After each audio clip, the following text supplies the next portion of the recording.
نحمده ونصلي ونسلم على رسوله النبي الكريم وعلى آله وأصحابه أجمعين.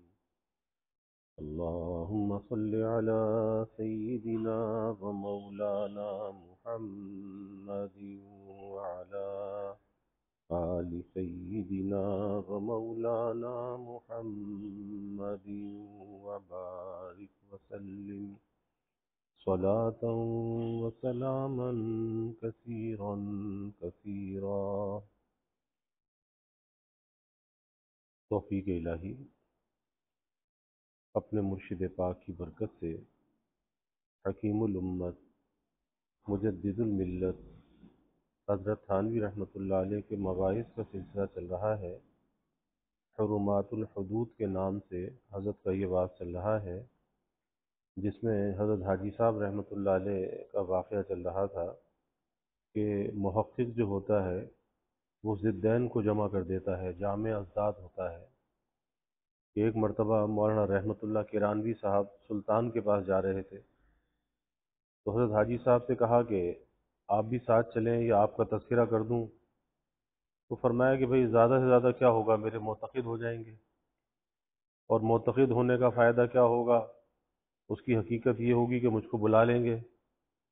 لیکن آگے فرمایا کہ میرا بیت السلطان سے تو میں قریب ہو جاؤں گا، لیکن بیت اللہ سے بعد ہو جائے گا، سو مجھ کو یہ منظور نہیں. اب اس سے اپنی شان استغنا ظاہر کر دی، لیکن پھر آگے ایک بات فرمائی، اب اپنے نفس کا علاج بھی ہے کہ بڑائی نہ آ جائے، بڑائی کا شبہ ہو سکتا ہے.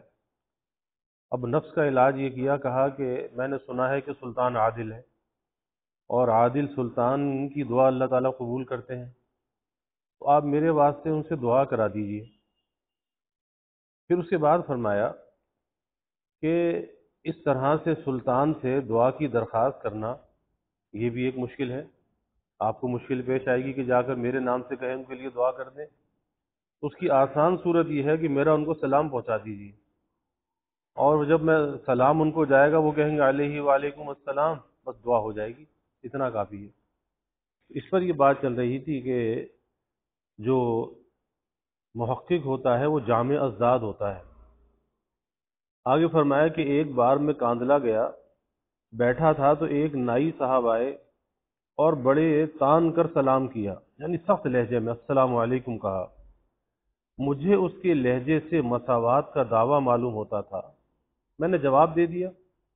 اس کے بعد اس نے سوال کیا کہ حضرت جو سلام سے برا مانے وہ کیسا ہے، جو سلام سے برا مانے وہ کیسا ہے. کیونکہ اس سے پہلے یہ بات آئی کہ بعض لوگ جو سلام کرتے ہیں اس کے اندر بڑا تکبر ہوتا ہے، تکبرانہ انداز میں سلام کرتے ہیں. جیسے اس شخص نے سلام کیا، بہت آواز کے ساتھ کیا، تو اس نے سوال کیا کہ جو سلام سے برا مانے وہ کیسا ہے. میں نے کہا جو سلام سے برا مانے وہ بہت برا، اور جو تان کر سلام کرے جس سے مساوات کا دعویٰ ٹپکتا ہو وہ اس سے بھی برا. وہاں جتنے رئیس بیٹھے تھے سب ہنس پڑے اور کہنے لگے کہ حضرت اس مرض کو آپ نے سمجھا، سلام سے بھلا کون برا مانتا ہے، مگر اس کے طرز سے لوگوں کو ناگواری ہوتی ہے کہ اس طرح آ کر سلام کرنا. اور فی الواقع چھوٹوں کا دعویٰ مساوات تو ناگوار ہوتا ہی ہے. بیٹا چاہے کیسے ہی بڑے درجے پر ہو، باپ سے تو ادنا ہی ہے. پھر اگر وہ باپ کی برابری کرنے لگے تو یقیناً برا معلوم ہوگا. بیٹا ظاہر میں تو باپ سے کم ہی ہے، گو باپ کافر ہی ہو اس کا بھی ادب ضروری ہے. ورنہ سلام سے مسلمانوں کو کیوں ناگواری ہونے لگی؟ حدیث میں آتا ہے کہ جنت میں حق تعالی مسلمانوں کو سلام فرمائیں گے، یعنی اہل جنت سے فرمائیں گے السلام علیکم ورحمۃ اللہ. قرآن شریف میں ہے سلام قولا من رب الرحیم، ان کو پروردگار مہربان کی طرف سے سلام فرمایا جائے گا. نیز تشہد میں حضور صلی اللہ علیہ وسلم کو بھی السلام علیکہ ایہا النبی ورحمۃ اللہ وبرکاتہ، یہ تشہد میں نماز میں کہ سلام تم پر اے نبی صلی اللہ علیہ وسلم اور اللہ تعالیٰ کی رحمتیں اور اس کی برکتیں، یہ کہا جاتا ہے. تو ہر مسلمان روزانہ حضور صلی اللہ علیہ وسلم کو سلام کرتا ہے، پھر یہ کیوں برا ہونے لگا؟ یہ تو بیچ میں کچھ جملے معترضہ آ گئے تھے۔ میں یہ کہہ رہا تھا کہ جو شیخ سب کو تارک بنانا چاہے، سب کی دنیا چھڑوانا چاہے، تارک دنیا، وہ اناڑی ہے۔ چنانچہ حضرت حاجی صاحب رحمۃ اللہ علیہ نے ان بیوی کو جائیداد وقف کرنے سے منع فرمایا۔ امام سفیان ثوری رحمۃ اللہ علیہ باوجود یہ کہ بہت بڑے تارک تھے، حتیٰ کہ خلیفہ ہارون رشید جو خلافت سے پہلے ان کا بڑا دوست تھا، خلیفہ ہونے کے بعد انہوں نے ہارون رشید سے ملنا چھوڑ دیا تھا، سفیان ثوری رحمۃ اللہ علیہ، کیونکہ وہ بیت المال میں ان کے مذاق کے موافق احتیاط نہ کرتا تھا۔ ایک مرتبہ ہارون رشید کا خط ان کے پاس آیا تو اس کو ہاتھ سے نہیں کھولا بلکہ ایک لکڑی سے کھولا۔ خط میں ہارون رشید نے ان کی شکایت کی تھی کہ آپ نے مجھ سے ملنا چھوڑ دیا۔ امام سفیان ثوری رحمۃ اللہ علیہ نے سخت جواب دیا اور لکھا کہ تم بیت المال میں بے جا تصرف کرتے ہو، قیامت میں تم سے اس کی بات پرس ہوگی۔ یعنی بادشاہ کو بھی حق کہنے سے نہیں گھبرائے۔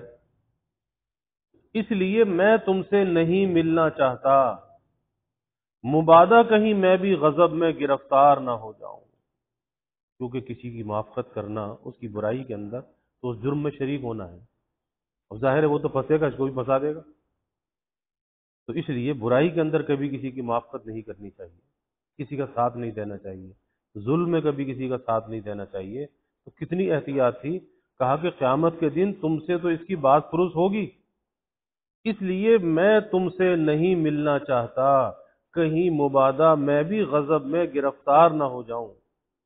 وقف کا مال بہت احتیاط کے قابل ہے۔ ایک مرتبہ حضرت عمر رضی اللہ عنہ چراغ جلا کر کچھ کام کر رہے تھے، اتنے میں حضرت علی کرم اللہ وجہ تشریف لائے۔ حضرت عمر رضی اللہ عنہ نے چراغ فوراً گل کر دیا۔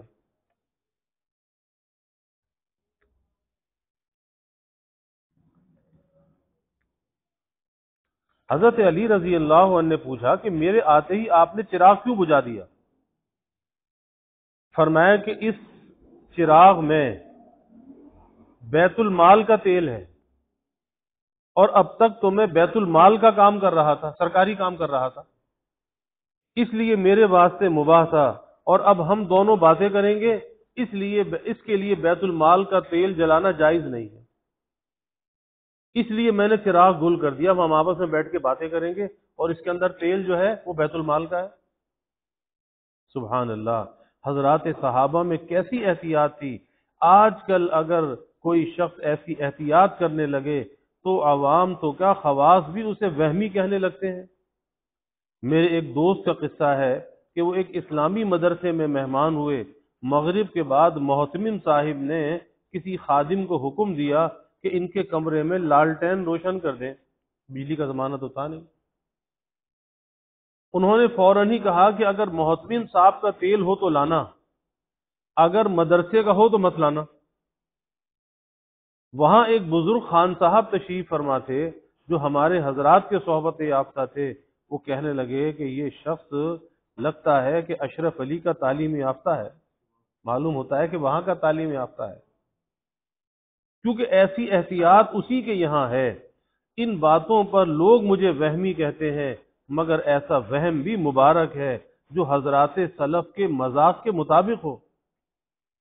تو امام سفیان ثوری رحمۃ اللہ علیہ تو اتنے بڑے تو تارک تھے کہ بادشاہ سے ملنا چھوڑ دیا، حالانکہ بادشاہ دوست تھا، مگر وہ فرماتے تھے کہ وہ زمانہ گزر گیا کہ جب روپیہ رکھنا مضر تھا، وہ زمانہ گزر گیا کہ جب روپیہ پیسہ اپنے پاس رکھنا مضر تھا۔ آج کل روپیہ جمع کرنا مفید ہے، کیونکہ آج کل افلاس کا سب سے پہلا اثر دین پر پڑتا ہے، کہ مفلسی میں انسان کو حلال اور حرام کی کچھ تمیز نہیں رہتی۔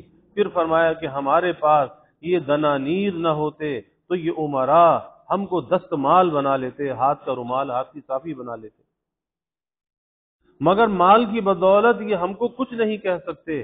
اللہ اکبر، یہ وہ زمانہ ہے جو خیر القرون میں داخل ہے، جو صحابہ کے زمانے سے بہت قریب ہے، امام سفیان ثوری رحمۃ اللہ علیہ اس زمانے کی بابت فرما رہے ہیں کہ اس وقت مال جمع کرنا مفید ہے۔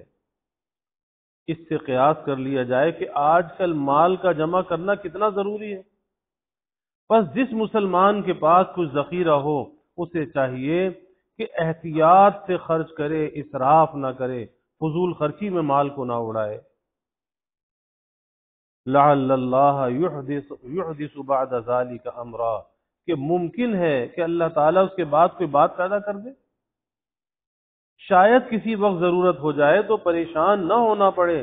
اسی طرح بخل بھی نہ کرو، اس کی علت بھی وہی ہے، لعل اللہ یحدث بعد ذلک امرا، شاید اللہ تعالیٰ اس کے بعد کوئی بات پیدا کر دیں، کیونکہ بخل سے بعض دفعہ ضرورت کے موقع میں بھی تنگی کی جاتی ہے اور اس تنگی کے بعد پھر ندامت ہوتی ہے۔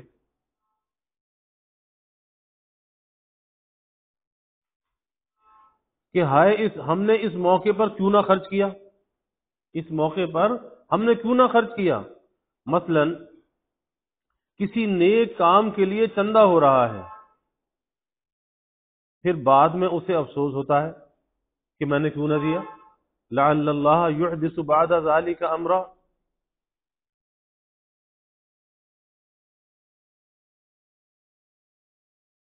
یہاں بھی یہ صادق ہے۔ اب میں اسراف کے متعلق ایک بات بتلاتا ہوں جو شاید آپ نے آج تک نہ سنی ہوگی، وہ یہ کہ اسراف کی حقیقت یہ مشہور ہے کہ معصیت میں خرچ کرنا اسراف ہے۔ اس سے بعض لوگوں کو یہ خیال ہوا ہوگا کہ قیمتی کپڑے پہننا اور گھر کے لیے زینت و آرائش کا سامان خریدنا اسراف میں داخل نہیں، کیونکہ یہ انفاق امور محرمہ میں نہیں ہے۔ اور بعض لوگ یوں سمجھتے ہیں کہ بلا ضرورت خرچ کرنا اسراف ہے، وہ مباحی میں صرف کیا جائے۔ ان کے نزدیک زیادہ قیمتی لباس بھی اسراف میں داخل ہے، کیونکہ وہ ان کے نزدیک بلا ضرورت ہے، مگر یہ دونوں باتیں غلط ہیں۔ بلکہ اسراف کے لیے دو حد ہیں، اور واقع میں وہ ایک ہی حد ہے، لیکن میں تفصیل کرنے کے لیے ان کو دو قرار دیتا ہوں، اور وہ یہ کہ اسراف کے معنی تو وہی ہیں جو پہلے بیان کیے گئے، یعنی انفاق فی المعصیت، گناہ میں خرچ کرنا۔ لیکن معاصی کی دو قسمیں ہیں، ایک وہ جو فی نفسی ہی معاصی ہیں، اپنی ذات کے اندر گناہ ہیں، جیسے زنا اور تفاخر وغیرہ، ان میں خرچ کرنا تو ہر شخص کے لیے اسراف ہے اور حرام ہے۔ اور بعض معاصی وہ ہیں کہ جو فی نفسی ہی معاصی نہیں، اپنی ذات میں وہ گناہ نہیں، مگر مفضی الی المعصیت ہیں کہ گناہ کی طرف پہنچانے والے ہیں، اس لیے وہ گناہ بن گئے۔ وہ بھی جو گناہ کی طرف پہنچائے تو وہ بھی گناہ بن گئے، معاصی بن گئے۔ ایسے مواقع میں خرچ کرنا مطلقاً حرام نہیں، بلکہ جس کے لیے وہ فعل سبب معصیت بن جائے اس کے لیے حرام، اور جس کے لیے سبب معصیت نہ ہو اس کے لیے جائز ہے اس مباح میں خرچ کرنا۔ تو اسراف کی ایک قسم ایسی نکلی جو ہر ایک کے لیے اسراف نہیں، بلکہ بعض کے لیے اسراف ہے اور بعض کے لیے مباح ہے۔ مثلا 4 روپے کا حلوہ کھانا، یہ ہر ایک کے لیے اسراف نہیں، بلکہ جس شخص کے پاس روپیہ حاجت سے زیادہ ہو اور 4 روپے کا حلوہ کھانے سے اس پر قرض بھی نہ ہو، یا قرض ہو مگر اس کا ادا کرنا اسے آسان ہو اور کسی قسم کی پریشانی اس کو نہ ہو، اس کو 4 روپے کا حلوہ کھانا یا عمدہ غذائیں کھانا جائز ہے۔ اور جس شخص پر حلوہ کھانے یا عمدہ غذائیں پکوانے سے سودی قرض ہوتا ہو اس کے لیے یہ اسراف ہے، کیونکہ اس کے حق میں یہ مفضی الی المعصیت ہے، گناہ کی طرف پہنچانے والا ہے۔ اسی طرح 2 روپے گز کا کپڑا پہننا پہلے شخص کے لیے جائز اور دوسرے کے لیے اسراف۔ اسی طرح مکان بنانا ایک تو ضرورت کے موافق ہے، یہ تو سب کو جائز ہے، اور ایک ضرورت سے زیادہ ہے، یہ بعض کے لیے جائز ہے، بعض کے لیے اسراف ہے۔ جو شخص مرجع خلائق ہو، اس کے یہاں مہمان بکثرت آتے ہوں، وہ لوگوں کو ٹھہرانے کے لیے اپنی حاجت سے زیادہ مکان بناوے تو جائز ہے، بلکہ اطاعت ہے۔ اور جس کے یہاں مہمانداری زائد نہیں، اس کو ضرورت سے زیادہ مکان بنانا اسراف ہے، تاکہ اگر یہ نیت ہو کہ ایک مکان میں خود رہیں گے اور دوسرے مکانات کرائے پر دے کر ان سے روپیہ وصول کریں گے، اس صورت میں بھی زیادہ مکان بنانا اسراف میں داخل نہیں۔ اسی طرح مہمان کو عمدہ کھانا کھلانا، اگر اس میں عجب و ریا و تفاخر نہ ہو، احسان جتلانے کی نیت نہ ہو، نہ اس سے مقروض ہونے کا اندیشہ ہو، محض تطیب خاطر ضیف کی نیت سے اپنی وسعت کا لحاظ کر کے عمدہ کھانے پکائے جائیں تو اس حالت میں یہ فعل اسراف نہیں۔ اور جو شخص زیادہ سامان کرنے سے ان بلاؤں میں مبتلا ہو جائے کہ وہ مقروض ہو جائے، اس میں ریا بھی ہو، تفاخر بھی ہو، نام کے لیے وہ کھلائے، مقروض ہو جائے، اس کو زیادہ سامان کرنا حرام اور اسراف ہے۔ اس کو چاہیے کہ جو موجود ہو مہمانوں کے سامنے رکھ دے، اور اگر کچھ نہ ہو تو فاقہ کرے، اور مہمان کو بھی فاقے کی اطلاع کر دے کہ بھائی میرے یہاں تو فاقہ ہے۔ حضرت شاہ ابو المعالی رحمۃ اللہ علیہ کے پیر ایک مرتبہ ان کے گھر پر تشریف لائے تو شاہ صاحب کہیں گئے ہوئے تھے اور اس دن ان کے گھر پر فاقہ تھا۔ ان کی بیوی کو جب معلوم ہوا کہ پیر صاحب تشریف لائے ہیں تو ان کو فکر ہوئی کہ پیر صاحب کب کب تشریف لاتے ہیں، اگر آج ان کو بھی فاقہ کرایا تو یہ بڑی بیجا بات ہے۔ تو ماما کو محلے میں بھیجا کہ کسی سے آٹا دال قرض لے آؤ کہ پیر صاحب آئے ہیں، مگر غریبوں کو قرض بھی کوئی نہیں دیا کرتا، کہیں سے آٹا دال نہ ملا۔ پھر دوسری مرتبہ بھیجا کہ پیسے ہی قرض مل جائیں تو بازار سے جنس منگوا لیں، مگر کہیں سے دام بھی ادھار نہ ملے۔ پیر صاحب نے جو بار بار ماما کو آتے جاتے دیکھا تو کچھ کھٹکے، محسوس ہوا کہ کچھ مسئلہ ہے۔ اس سے دریافت کیا کہ تو کس فکر میں بار بار آتی جاتی ہے؟ اس نے کہا حضور بات تو کہنے کی نہیں، مگر مرشد سے کیا پردہ، بات یہ ہے کہ آج شاہ صاحب کے یہاں فاقہ ہے اور میں اس فکر میں ہوں کہ کہیں سے آٹا دال یا پیسے ادھار مل جائیں تو آپ کے لیے کھانا تیار ہو جائے، مگر کہیں سے کچھ بھی نہیں ملا۔ حضرت شیخ کو یہ حال سن کر رنج ہوا، اپنے پاس سے انہوں نے 1 روپیہ نکال کر دیا کہ جاؤ اس کا غلہ منگاؤ اور کھانا تیار کراؤ، اور جب غلہ آ جائے تو ہمارے پاس لے آنا۔ چنانچہ غلہ لایا گیا، آپ نے ایک تعویذ لکھ کر غلے میں رکھ دیا تو اس کی ایسی برکت ہوئی کہ غلہ کسی طرح ختم ہی نہ ہوا اور ایک عرصے تک فاقے کی نوبت نہ آئی۔ حضرت شاہ ابو المعالی صاحب رحمۃ اللہ علیہ جب سفر سے واپس آئے تو انہوں نے دیکھا کہ بہت دنوں سے روزانہ بلا تکلف کھانا پک رہا ہے اور فاقہ ہی نہیں ہوتا، وہاں تو فاقے کے عادی تھے۔ ان کو تعجب ہوا کہ میرے پیچھے اتنا غلہ کہاں سے آ گیا۔ آخر دریافت کیا تو معلوم ہوا کہ پیر صاحب تعویذ دے گئے ہیں اور وہ غلے کے اندر رکھا ہے اور اس کی برکت ہے۔ وہ بڑے پریشان ہوئے کیونکہ وہ تو فاقے کے مشتاق تھے، ان حضرات کا فاقہ اختیاری تھا۔ اب ایسے وقت میں اگر کوئی غیر عارف ہوتا تو وہ یوں کہتا کہ درمیان قار دریا تختہ بندم کر دہے، باز می گوئی کہ دامن تر مکن ہوشیار باش، کہ قار دریا میں مجھ کو تختے سے باندھ کر ڈال دیا اور پھر کہتے ہو کہ دیکھ ہوشیار رہ، دامن تر نہ ہو۔ کیونکہ یہاں 2 چیزوں میں تعرض ہو رہا ہے کہ اگر پیر کا تعویذ غلے سے نکال کر الگ کرتے ہیں، اس میں بظاہر پیر سے اپنے بڑے ہونے کا دعویٰ ہے، یہ رکھ کر تو پیر صاحب گئے تو اپنے بڑے ہونے کا دعویٰ ہے، اور اگر الگ نہیں کرتے تو اپنے مذاق توحید کے خلاف ہے۔ مگر شاہ صاحب عارف تھے، شاہ ابو المعالی رحمۃ اللہ علیہ عارف تھے، انہوں نے دونوں کو خوب جمع کیا، فرمایا کہ پیر صاحب کے تعویذ کی برکت کا ہمارا سر زیادہ مستحق ہے، پیر صاحب کے تعویذ کی برکت کا ہمارا سر زیادہ مستحق ہے، غلے میں رکھنے سے اس کی بے ادبی ہوتی ہے، لاؤ اس تعویذ کو ہم اپنے سر سے باندھیں گے۔ چنانچہ وہ نکال کر لایا گیا اور شاہ صاحب نے اس کو اپنے سر سے باندھ لیا، اپنے امامے میں۔ 2-3 روز میں غلہ ختم ہو گیا، وہ جو غلہ تھا ختم ہو گیا، اور پھر وہی حالت ہو گئی جو پہلے تھی۔ کبھی فاقہ تھا، کبھی کھانے پکتے تھے۔ شاید کوئی منطقی یہ کہے کہ اگر شاہ صاحب کو فاقے کا ایسا ہی شوق تھا تو اس کی ایک صورت یہ بھی تھی کہ تعویذ کو غلے ہی میں رہنے دیتے تاکہ اس میں بھی برکت رہتی اور خود فاقہ کر لیا کرتے۔ تو یاد رکھو یہاں منطق نہیں چل سکتی، یہ معرفت کا طریق ہے، یہ معرفت کا طریق ہے جس کا فتویٰ یہ ہے کہ موجود ہوتے ہوئے فاقہ کرنا خلاف ادب ہے۔ مگر بیماری میں فاقہ کرنا خلاف ادب نہیں، کہ کوئی بیمار ہے اس کو فاقے کی ضرورت ہے اور کھانا بھی موجود ہے تو کھانا کھائے گا تو اور زیادہ بیمار ہو جائے گا۔ گو گھر میں سب کچھ موجود ہو تو دیکھیے یہ حضرات کیسے بے تکلف تھے کہ ان کی تعلیم یافتہ ماما نے پیر کو بھی فاقے کی اطلاع کر دی۔ اسی طرح ہمارے استاد علیہ الرحمہ کے صاحب زادے کے یہاں ایک بار حضرت مولانا گنگوئی رحمت اللہ علیہ مہمان ہوئے۔ اس دن ان کے یہاں فاقہ تھا، انہوں نے بے تکلف مولانا سے عرض کر دیا کہ آج میرے یہاں تو فاقہ ہے اور قرض کو جی نہیں چاہتا۔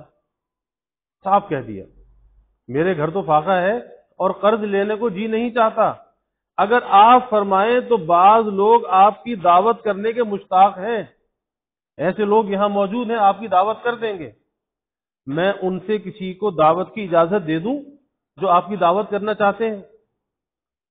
مولانا نے فرمایا کہ ہرگز نہیں حضرت گنگوئی رحمت اللہ علیہ، میں تو تیرا مہمان ہوں، اگر تیرے یہاں فاقہ ہے تو میں بھی فاقہ کروں گا۔ چنانچہ شام تک مولانا کا فاقہ رہا۔ مغرب کے قریب ایک آدمی گاؤں سے آیا اور حکیم صاحب کو 11 روپے دے گیا، وہ جو میزبان تھے حکیم تھے، کیونکہ اس کا کوئی عزیز حکیم صاحب کے علاج سے اچھا ہوا تھا۔ حکیم صاحب وہ روپے لے کر مولانا کی خدمت میں حاضر ہوئے کہ حضرت آپ کی برکت سے خدا تعالی نے یہ روپے بھیج دیے۔ اب 11 روپے تو بڑی بات تھی اس زمانے میں، اب میں عمدہ کھانا پکواؤں گا۔ حضرت نے منع فرمایا کہ بھائی تکلف مت کرو، مگر وہ نہ مانے اور کہنے لگے کہ حضرت دن بھر تو فاقہ رہا، اب بھی عمدہ کھانا نہ کھائیں۔ غرض عشاء کے وقت تک پلاؤ وغیرہ بہت عمدہ تیار کرایا تو میزبان کو ایسا ہی بے تکلف ہونا چاہیے، مگر مہمان کو زیادہ بے تکلف نہ بننا چاہیے کہ لگے طرح طرح کی فرمائشیں کرنے۔ اور دوسرے یہ کہ میزبان اگر تکلف ہی میں رہے تو کب تک رہے گا؟ تم نے آج 2 آدمیوں کے واسطے ادھار قرض کر لیا، روز روز کس کس کے لیے ادھار کرتے پھرو گے؟ کیونکہ آنے والے کی یہ عادت ہے کہ جس شخص کو وہ زیادہ مہمان نواز دیکھتے ہیں اس کے یہاں بار بار آمد و رفت رکھتے ہیں، حتیٰ کہ وہ غریب تنگ آ جاتا ہے۔ مہمان بننے والوں کو اس کی ذرا فکر نہیں ہوتی کہ میزبان غریب پر کیا گزر رہی ہے، اس لیے مجھے ایسے شخص پر بہت رحم آیا کرتا ہے جو مہمان نوازی میں مشہور ہو۔ اس کے لیے بعض لوگ محض کھانے ہی کے واسطے پڑے رہتے ہیں، دنیا میں ایسے بے حیا بھی بہت ہیں کہ کھانے کے واسطے۔ تھانہ بھون میں ایک ملا تھا، اس بیچارے کے یہاں مہمانوں کی کثرت رہتی، حتیٰ کہ اسے ادھار قرض کرنا پڑتا تھا۔ اس نے مجھ سے شکایت کی، میں نے کہا کہ تم مہمانوں کے لیے نہ کچھ اہتمام کرو اور انتظام کیا کرو اور نہ ان کو جواب دیا کرو، بس جتنی روٹیاں تمہارے پاس ہوا کریں وہی سب سامنے رکھ دیا کرو، چاہے کسی کا پیٹ بھرے یا نہ بھرے، جو گھر میں ہو سامنے رکھ دو۔ ادھار قرض کر کے ہرگز نہ کرو، جب لوگ بھوکے رہیں گے خود ہی آنا چھوڑ دیں گے۔ چنانچہ اس نے ایسا ہی کیا، تب اس کا پیچھا چھوٹا۔ تو یہ آنے والے مہمان اس کی کچھ پرواہ نہیں کرتے کہ جس کے یہاں ہم جا رہے ہیں اس پر کیا گزر رہی ہے، ان کو تو اپنے کھانے سے کام، دوسروں کی کیا فکر، بلکہ بعض لوگ تو سفر ہی اس واسطے کرتے ہیں تاکہ چند روز عمدہ عمدہ کھانے ملیں گے۔ جیسے کانپور میں ایک طالب علم تھے، وہ کہا کرتے تھے کہ جو لوگ فارغ ہو کر دستار بندی کرا لیتے ہیں بڑے بے وقوف ہیں، کیونکہ پھر مدرسے کی روٹیاں نہیں ملتی، مدرسے کی روٹیاں نہیں ملتی، اس لیے ہم تو اتنے عرصے سے مدرسے میں پڑھے ہیں مگر نور الانوار سے آگے نہیں بڑھتے تاکہ فراغت کے بعد روٹیاں بند نہ ہو جائیں۔ تو اس بندہ خدا کو پڑھنے سے بھی روٹیاں ہی مقصود تھی۔ مثل مشہور ہے کہ کسی طالب علم سے کسی نے پوچھا، دو اور دو کتنے ہوتے ہیں؟ کہا کہ 4 روٹیاں، اور وہ بھی کوئی ایسا ہی بندہ شکم ہوگا جس کو پڑھنے پڑھانے سے روٹیاں ہی مقصود ہوں گی۔